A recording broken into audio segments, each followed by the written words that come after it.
Okay guys, ayan, na-fridge ko na yan ng 1 hour. Kinul down ko ng 30 minutes, then pinasok ko sa fridge. So, ganyan lang ang gagawin nyo. Kukuha kayo ng 2 pinggan, tapos i-flip nyo lang. So, kaya yan ang nilagay ko kasi malalim yan. Para yung brown, yung sa ibabaw, hindi siya dumikit. So guys, pag mainit pa, wag nyo munang ibabaliktad kasi didikit yung pinakaibabaw. Ayan. Yung complete measurement niyan, iko-comment ko na lang.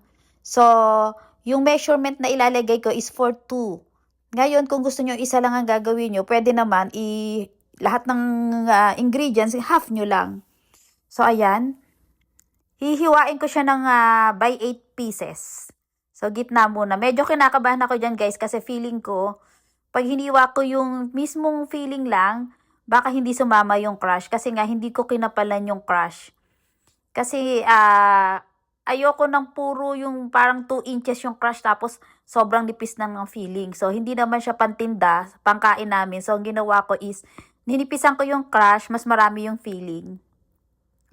Pero, chinek ko naman siya, nakita ko na sumasama yung ano niyan, yung feeling, nakadikit siya.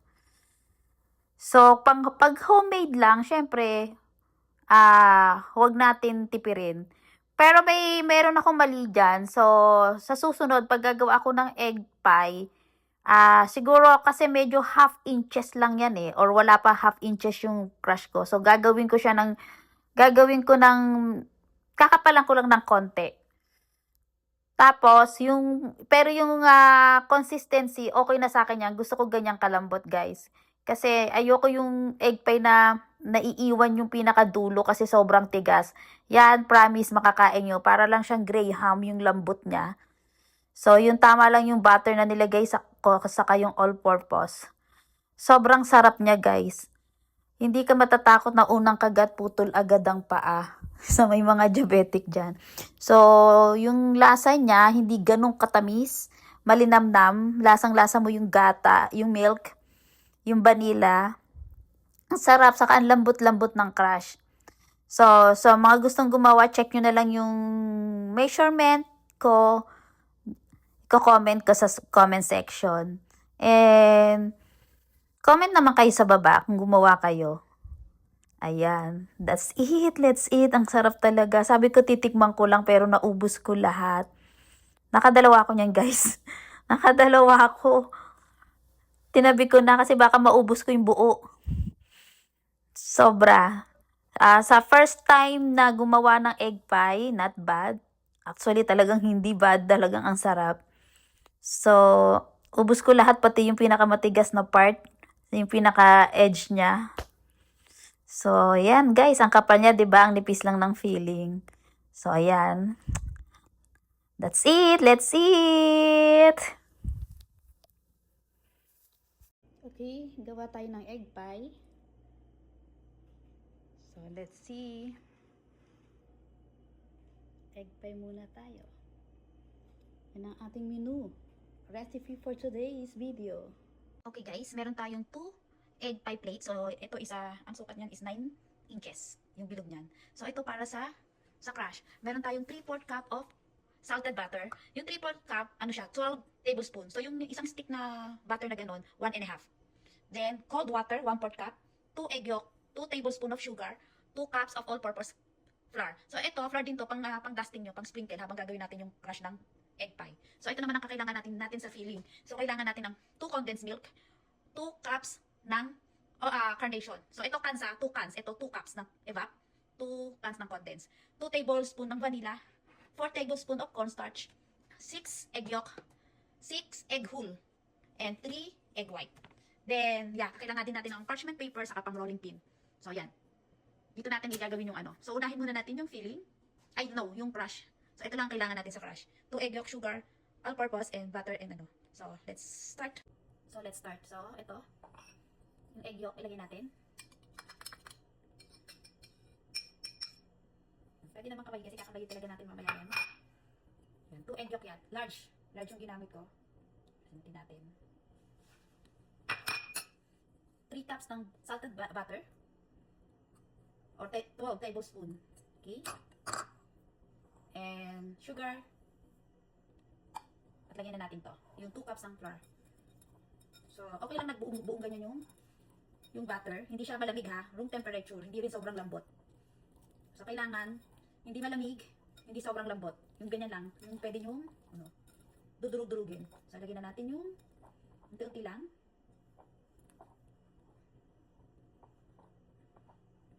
Lagyan na natin lahat. Sabitin natin yan.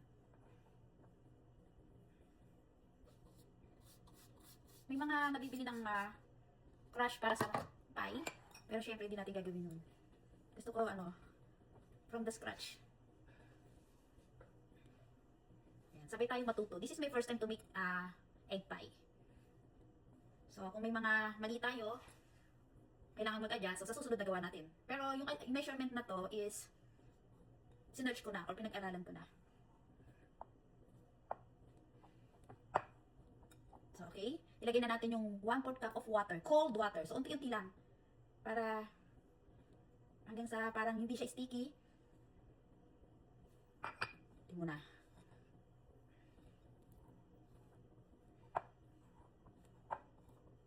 So, pag-aralan natin maayos para okay. Dagdagan pa natin. So, yung 1/4 cup ng water, unti-unti nyo siyang ilagay. Hanggang makuha nyo yung gusto nyong consistency o yung parang crush talaga.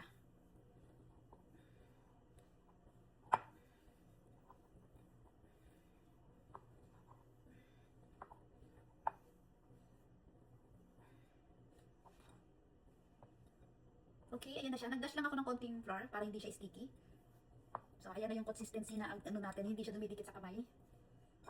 So, yung 1/4 cup ng water, kasi depende kasi sa flour nyo yan eh. So, yung 1/4, may natirang konting-konti, siguro 1 tablespoon, hindi ko na inubos. Kasi nga, hindi na magiging maganda yung consistency, masyado nang malakit yan. Hirapan na kayong. So, okay na yan. Hindi naman kailangang masang-masa. So, eto na, ganito siya. Hindi sticky pag dumidikit. So, yung 2 flour, tama lang yung pagkalagay natin ng 1/4 cup na water, magtitira lang ng konti. So, lagyan na natin to sa parchment. So, nilagay ng parchment para hindi dumikit. Yan. Tapos, maglagay kayo ng konting flour. Yan. Then, hatiin natin to sa dalawa.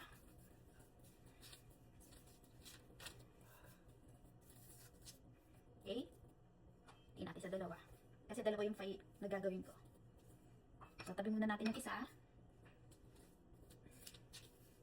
Ito na yung ating gagamitan ng rolling pin. Hindi ko siya minasa ng masang-masa ha.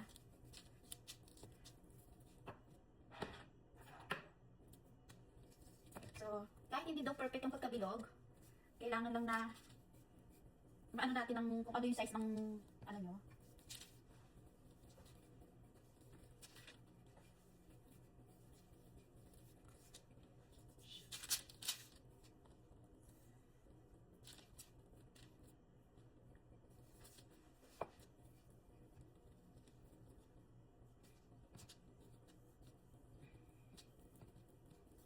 Okay. So, ang purpose din ng parchment paper, para naiikot nyo siya.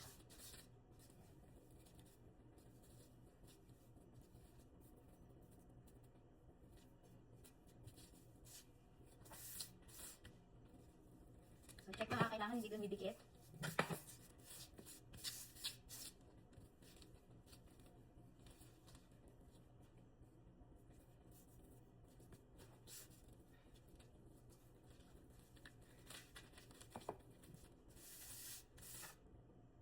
So, ayan na siya.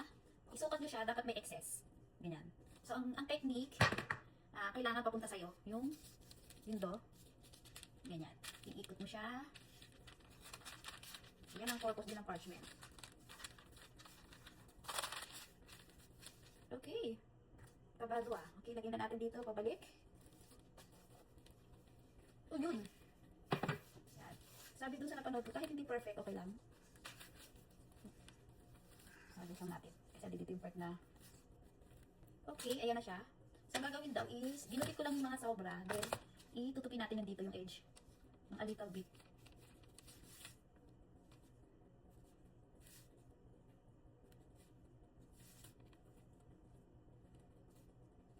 Yan.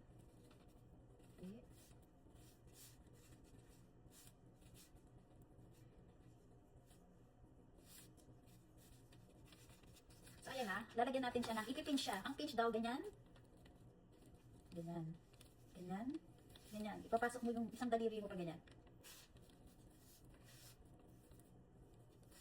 Yan.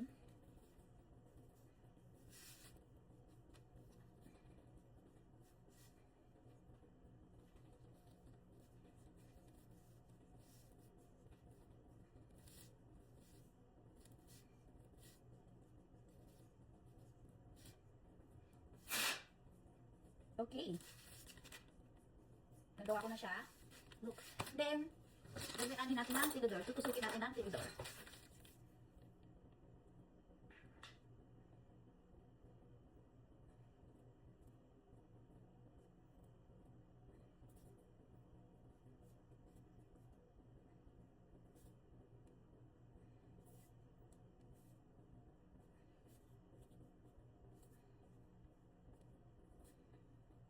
So, 9 inches to ha. Egg plate ko. So, ayan. So, gagawin ulit natin itong isa. The same procedure lang. So, meron na tayong isa, set aside. Then, itong isa, gagawin natin ulit. So, mag-dash lang tayo ng flour. Then, bilugin natin ito. Para pag inano siya below.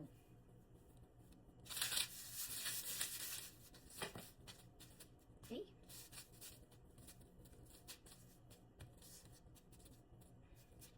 Okay, bilugin natin.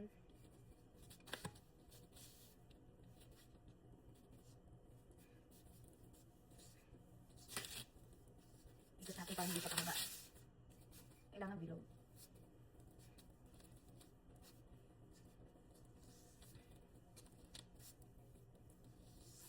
Hindi ko sanay hawakan dito. Masanay ako ganyan. Oops. Make it sure hindi dumidikit. Pag feeling nyo dumidikit, dash lang sa ilalim.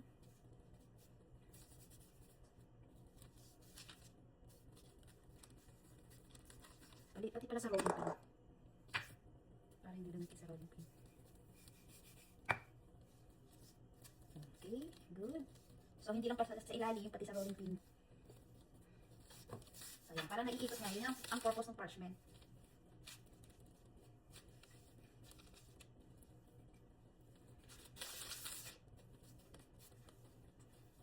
So, pag may gusto kayong gawin, okay, matakot pa inyo lang mag-try. So, kailangan pala parin natin yan ng 9 inches. Sobra dun sa pie. Sa pan ko sa pie. I-apoy lang yan pag may ganyan daw. Kasi ganun talaga. Okay.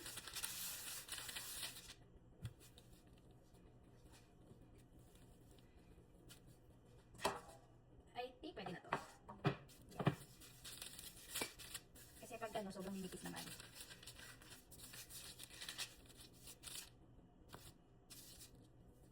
So, kunin nyo siya ng rolling pin.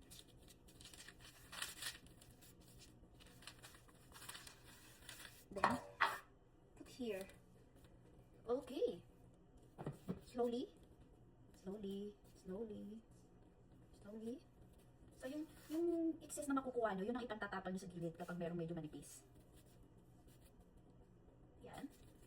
So, kunin natin yung mga excess. Bago natin siya i-roll yung edge, ipantay muna natin yung mga walang part. Wala siyang pie. Okay, yung excess na yan, for example yan wala, pwede nyo ilagay. Yan, ganyan-ganyan lang siya guys. Diba? Ayun yun sa napanood ko. Kasi hindi naman tayo perfect. Para hindi masayang din kasi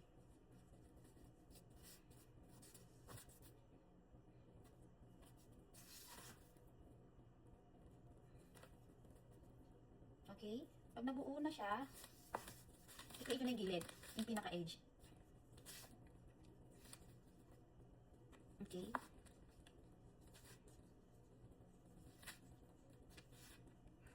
Ganyan.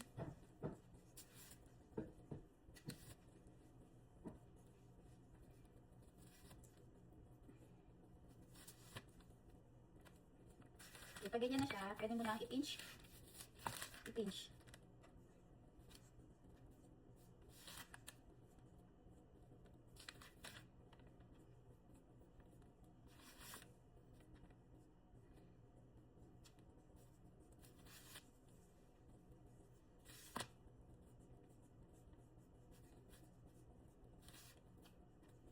Okay, saka natin ulit lalagyan ng tinidor.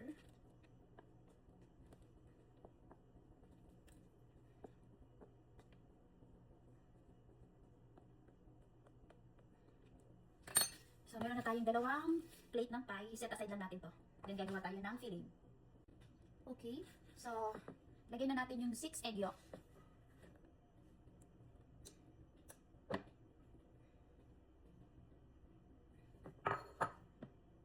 Six egg whole.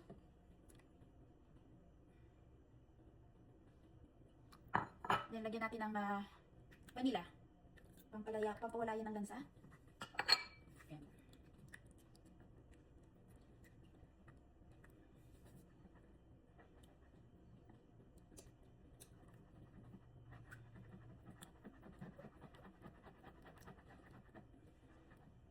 Okay, ito 2 cups of evap.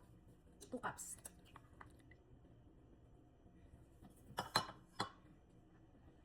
Unti-unti natin lagay yung 4 tablespoon ng cornstarch.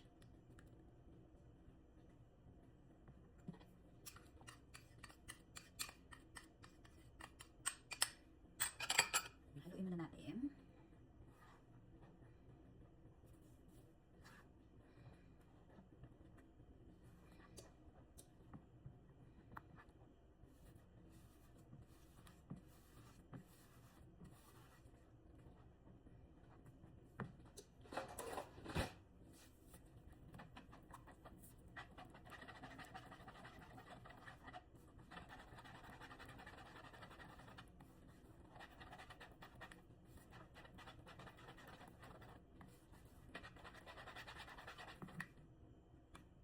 Okay, in-strainer ko siya.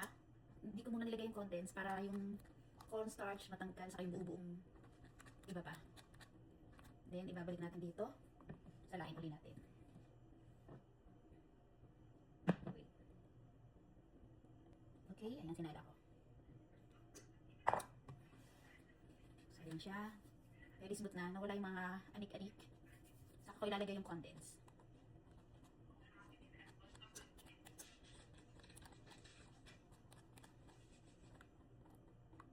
Okay, patuluin muna natin siya dito. Habang tumutulo, lagyan na natin yung condensed. So, 2 cans of condensed ang ilalagay natin.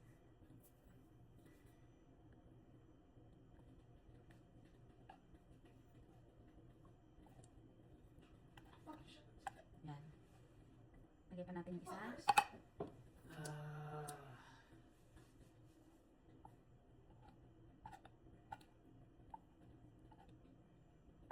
Okay, then mix. Mix natin siya ng bonggang-bongga.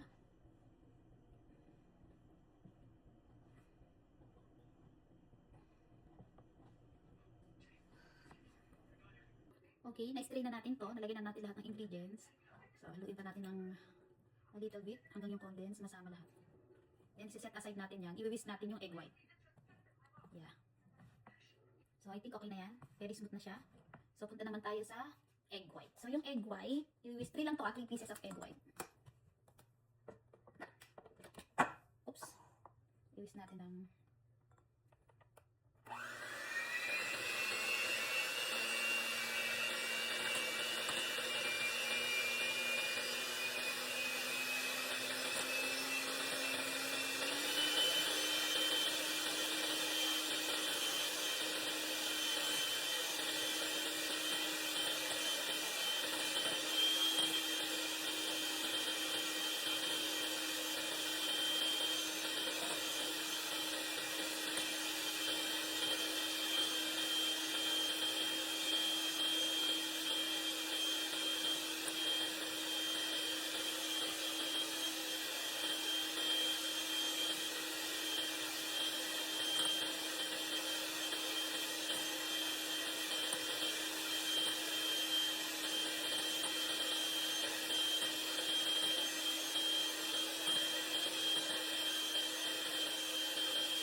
okay.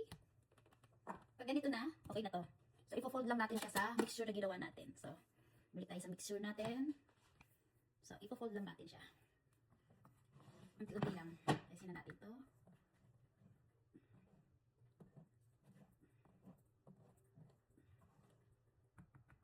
Okay. So, ilalagay natin to na unti-unti. tama na siya lahat.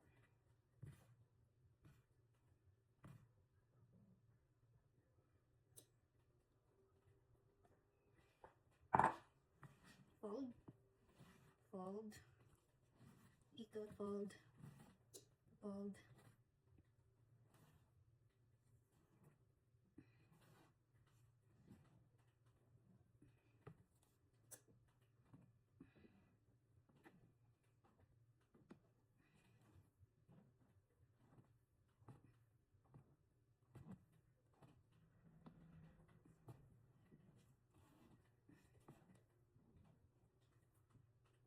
Okay, pag ganyan na, ayan, wala na kayo nakikitang puti, nailagay nyo na lahat.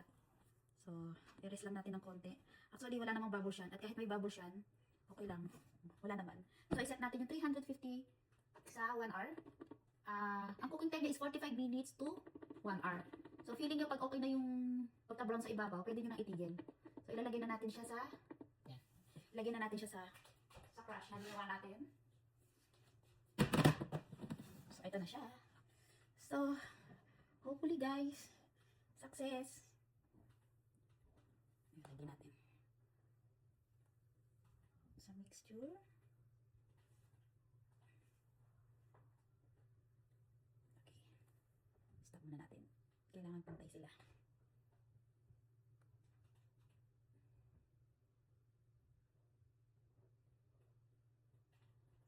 Okay.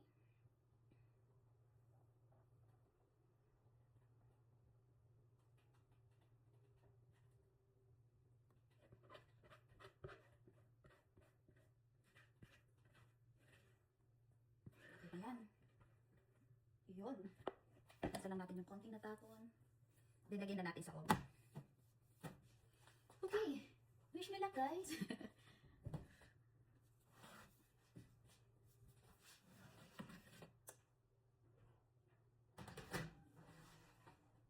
Okay, balikan natin after 1 hour. Hindi, check ko siya after 45 minutes.